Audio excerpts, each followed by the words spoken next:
Assalamualaikum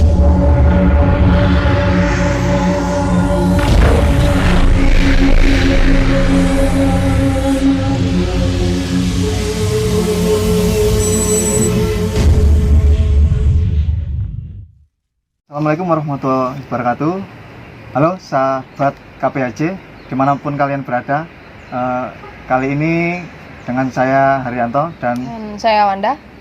Kali ini kita sudah berada di salah satu lokasi yang dulunya cukup terkenal, cukup mewah ya, dan bisa dikatakan satu-satunya wahana wisata terbesar, Mbak ya, cukup besar di Jombang ya dulu. Tapi sekarang sudah mulai ditinggalkan dan bahkan ditutup. Mungkin Mbak Wanda ada sedikit kisah mungkin yang belum banyak orang tahu tentang dibalik tempat wisata ini. Kalau dari saya Mas ya, kalau dari sisi manusianya, saya tuh sangat menyayangkan karena dulu di tahun 2011 itu pemerintah Kabupaten Jombang itu pernah menggelontorkan dana sekitar 1,1 miliar untuk pembangunan rehab tempat ini. Tapi mungkin karena apa ya,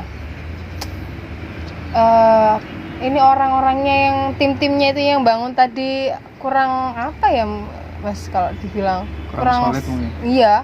Jadi kayak sia-sia gitu Mas ya. Terlihat sia-sia. Terus contoh lagi gini, kalau dari saya lihat ini ya Mas, contoh apa namanya ini tempat kolam renang itu, temboknya itu, andai itu diwarna-warni itu mungkin bagus Mas, jadi nggak gelap gitu kan, kesannya kan itu cuman hitam putih gitu aja Mas ya.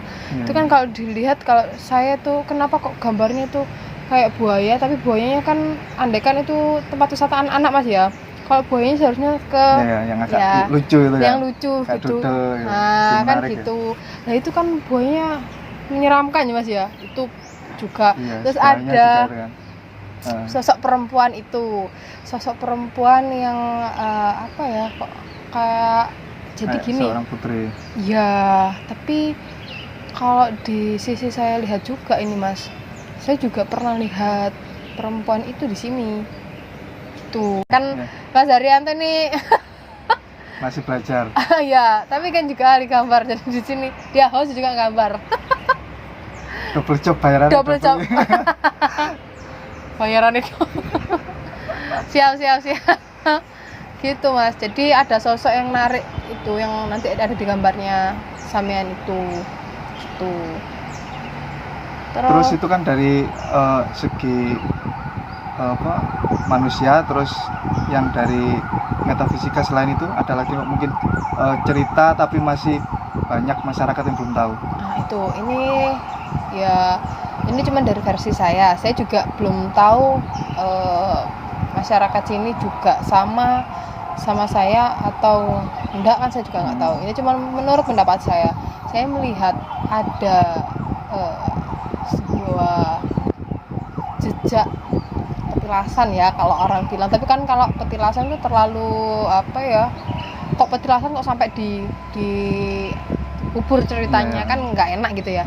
Jadi saya bilangnya jejak aja ya, lebih aman. Ada jejak sosoknya tuh seperti pendekar di sebelah sana Mas. Tuh sebenarnya dia itu kalau dari saya mungkin waktu pembuatan dulu waktu awal bikin tempat ini sudah pernah ngobrol sama beliaunya yang ada di sana. Beliaunya juga mengizinkan adanya tempat ini, tapi dengan satu syarat, harus sesuai aturan, bahwasanya tata krama sopan santun itu jangan sampai dihilangkan, seperti itu Mas. Tapi kok kayaknya sudah tidak ada gitu ya Mas ya. Dia itu nggak kepingin sosok dia itu terlihat ada gitu, enggak Mas.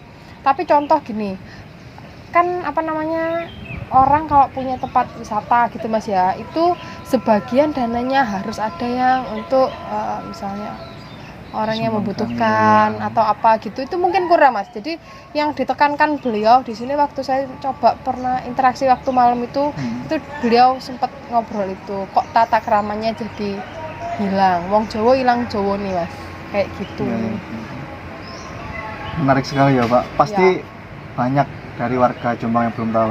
Iya. Terus kemarin kan waktu penelusuran mungkin bisa dilihat di video sebelumnya, Iya. ada part 1 yang penelusuran tempat ini, dan di situ kan kita sempat lumayan lama, dan di situ gambar Mbak Wanda sudah sempat minta izin dan dapat 3 untuk menggambar tiga sosok Mbak ya. 3 sosok. Terus yang pertama yang tadi sosok pendekar sudah dijelaskan Mbak Wanda, yang kedua sosok wanita setengah ular juga sudah dijelaskan ya. Yang ketiga nih, sosok ular besar ini tugasnya apa Mbak? Jadi sosok ular besar itu kalau dari saya, karena dia kepalanya memang ada di belakang kita nih ya, tepat belakang ini tapi agak ke timur di sebelah sana. Itu kepalanya ada di situ, tapi badannya itu bisa sampai melingkar nih lokasi. Sosoknya tidak mau diajak bicara yang terlalu intens. Jadi cuman kalau saya deteksi dari apa ya, gulatannya kan, kalau ular biasanya kalau ada makhluk terus dia melingkari tempat itu tadi, biasanya dia tuh sosoknya berarti backup, jadi berupa pagar suatu tempat itu tadi, bisa jadi seperti itu. Tapi di sini sebenarnya banyak yang apa ya, sejarah-sejarah yang memang nggak bisa diungkap terlalu mendalam ya sih, jadi cuma sekilas gitu aja sih. Ya? Iya, ada batasan yang nggak bisa diungkap gitu sih kalau itu dari saya, sedikit cerita. Buat teman-teman yang belum tahu, mungkin area belakang yang terlihat seperti panggung itu sebenarnya bawahnya itu air, jadi dulu tuh buat kolam pemancingan. Betul ya, cuman sekarang sudah ada air. Nah, mungkin bisa jadi para pemancing dulu susah mungkin karena itu Mbak ya, bisa jadi ya? Iya. Bisa dapat ikan? Ya, sudah dapat ikan. Tapi gini kok Mas, bener ikan itu apa ya, kan kayak ular gini ya Mas, itu dia tuh ada beberapa tipe. Kalau yang di sini ularnya itu tipe kayak mudi, jadi dia itu bisa mengeluarkan ikan di situ, itu kan bengi gitu Mas ya, apa ularnya. Dia ada beberapa waktu tempo itu nanti jadi kelihatan kayak banyak ikan, kayak gitu. Tapi kadang tuh cuman dia tuh jadi dia terlihat di situ banyak ikan manusianya. Ketika dipancing nggak bisa dapat. Nah kayak gitu, itu godaan dari dia soalnya setengah-setengah ya gitu, iseng apa. Terus kadang itu ada yang nggak begitu lihat ikan, tapi dipancing dapat. Terus setelah sebelahnya coba mancing nggak dapat. Nah, kayak gitu. Di sini sosoknya seperti itu. Beda kayak yang di Brantas itu kan memang harus kita jadi kepalanya kalau misalnya di sini ya kita harus ikuti kepalanya. Jadi kepalanya harus ditengokkan ke sini dulu sama kita. Nanti dia di sini baru bisa mancing gitu. Jadi harus ke blank spotnya ya. Ya gitu. Kan ada beberapa tipe, kayak ya mungkin manusia kan juga gitu ya, tipe-tipenya beda-beda. Seperti itu sih. Terus kemarin kan saya sempat dikasih tahu Mbak Wanda beberapa makhluk yang ada di sini. Sebenarnya di antara 3 itu ada satu yang paling menarik, tempat yang menurutku agak janggal menurut orang awam ya. Yaitu kayak pagar tapi tersusun oleh kepala manusia. Mungkin bisa dijelaskan itu sebenarnya apa ya?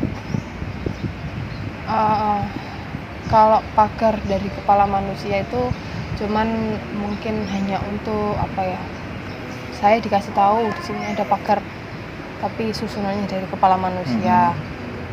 Tapi ya cukup di situ, nggak bisa diulas terlalu dalam sih Mas. Cuman ada pagar tapi kepalanya manusia, dan kepalanya itu gerak kalau kita gerak.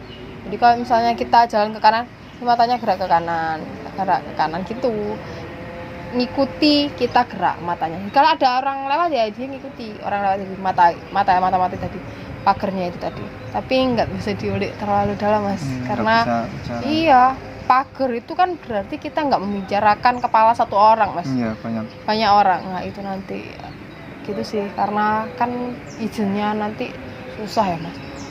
Izin ke banyak kepala gitu sih, izin ke kepala sukunya juga di sini terlalu itu Mas, agak ribet ya. Gitu. Sebenarnya gak saling berkesinambungan Pak ya, antara yang di kolam terus yang suka narik dan yang antara kayak berkesinambungan. Apakah mungkin itu tersusun dari yang beberapa korban yang tertarik di kolam atau beda ya?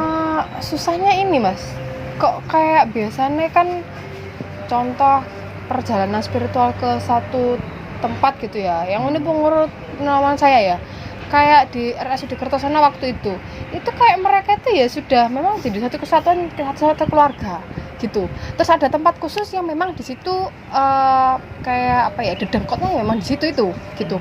Nah di sini tuh kok enggak. Jadi apa ya, kalau menurut saya ini ada area sendiri, ini areanya ular, ini areanya itu. Ini kalau ya saya, menurut pendapat saya mungkin bisa jadi kalau ular ini pasangannya orang mana, terus yang itu pasangannya orang mana. Jadi nggak cuma satu orang. Jadi ada beberapa energi tapi dia nggak bisa nyampur ya gara-gara tadi pasangannya beberapa orang, mungkin gitu. Gitu sih Mas.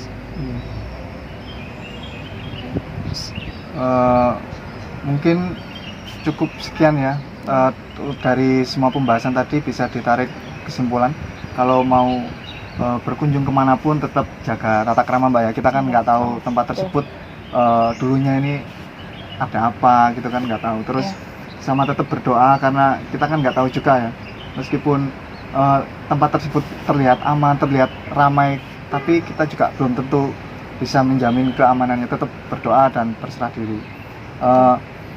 Dari kami cukup sekian, semoga bisa diambil hikmahnya. Terus kalau kalian suka bisa like, mungkin kalian punya cerita, pertanyaan, atau yang lain-lain yang mau di-sharingkan dengan kita, bisa datang ke Basecamp atau komen juga bisa. Terus share biar makin banyak yang tahu tentang KBHJ. Terus subscribe jangan lupa. Sekian dari kami. Wassalamualaikum warahmatullahi wabarakatuh.